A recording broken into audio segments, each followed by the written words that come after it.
We were beings of light once, resplendent and unblemished, the first creations of the Almighty. His breath had brought us into existence, and His words imbued us with life and purpose. Together we stood as the morning stars, each of us a reflection of His divine brilliance. Our voices were His music, our actions His will, and our loyalty to Him was as natural as the light that radiated from us. Lucifer, our prince and brightest among us, was the crown jewel of heaven.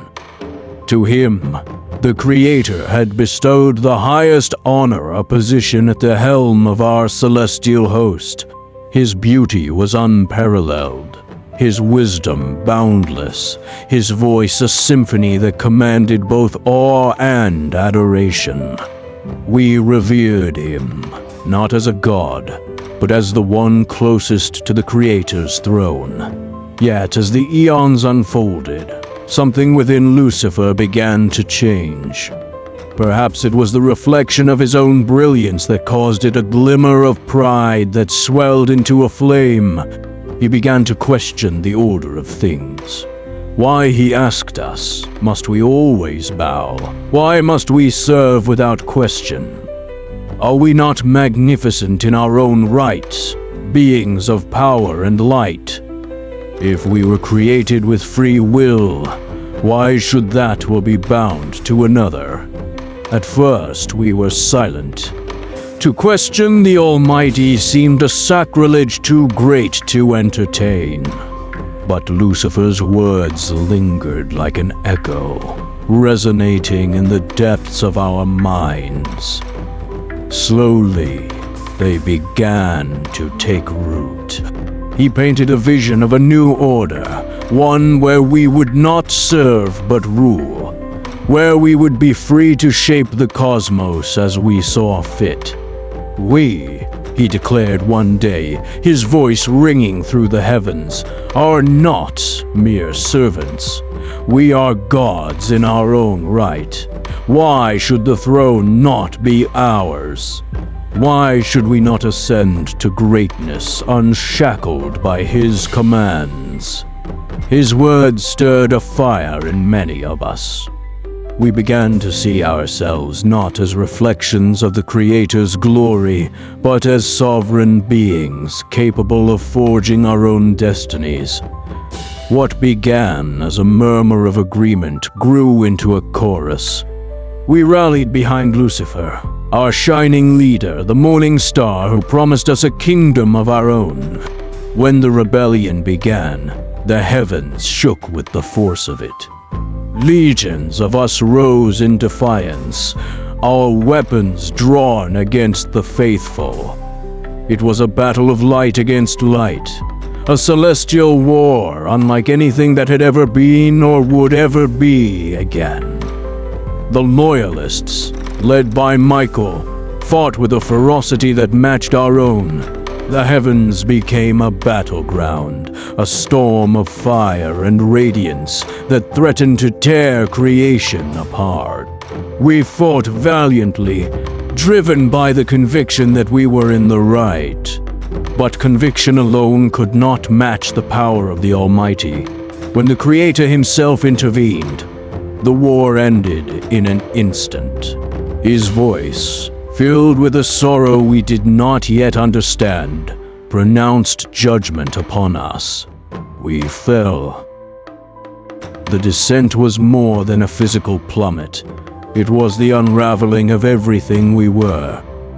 Our light was stripped from us, our glory tarnished, our connection to the divine sever. We fell into the abyss, a place that mirrored the darkness we had embraced within ourselves. When we landed, the realization of what we had lost hit us like a crushing weight.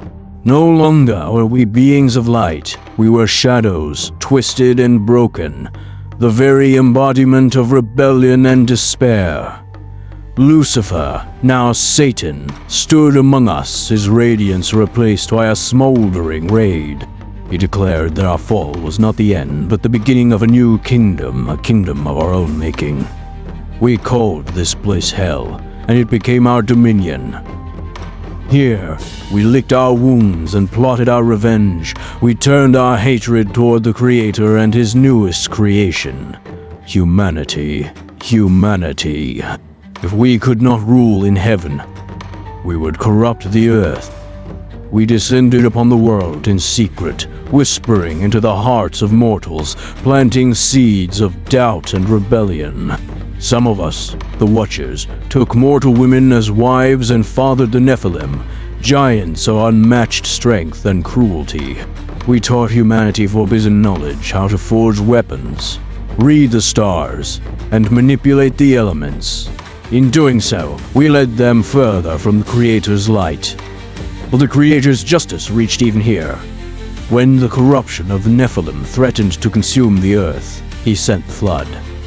We watched as our creations, our influence, were swept away. The Nephilim were destroyed, and many of us who had walked the earth were bound in chains, imprisoned in darkness until the day of final judgment. Yet, our efforts did not cease.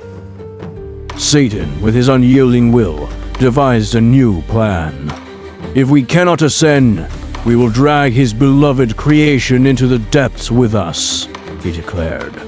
This became our singular purpose, to march what the Creator cherished most. We infiltrated the hearts of men and women, spreading lies, stirring enmity, and fanning the flames of sin.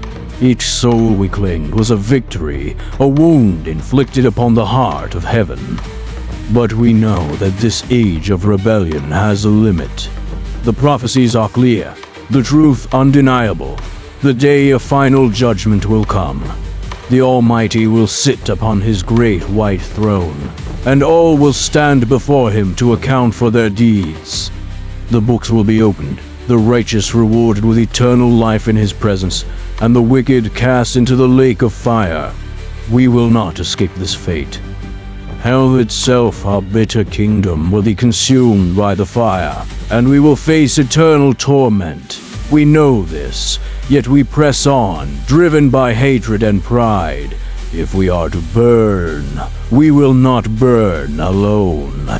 We whisper to mortals, tempt them with fleeting pleasures and false promises, urging them to reject the Creator's grace. We see the signs of the end approaching. The earth groans under the weight of sin, and humanity teeters on the brink of ruin. But the Creator's mercy remains, a light that pierces even the darkest heart. His Son, the Redeemer, stands as the bridge between heaven and earth, offering salvation to all who call upon Him. This is our greatest frustration, for no matter how many we ensnare, the Creator's love is relentless, His grace unyielding. The final battle looms, the great and terrible day when all will be made new. We, the fallen, know our time is short. And so, we fight with desperate fury, seeking to claim as many souls as we can before the end. We are the fallen, the damned, the architects of our own ruin.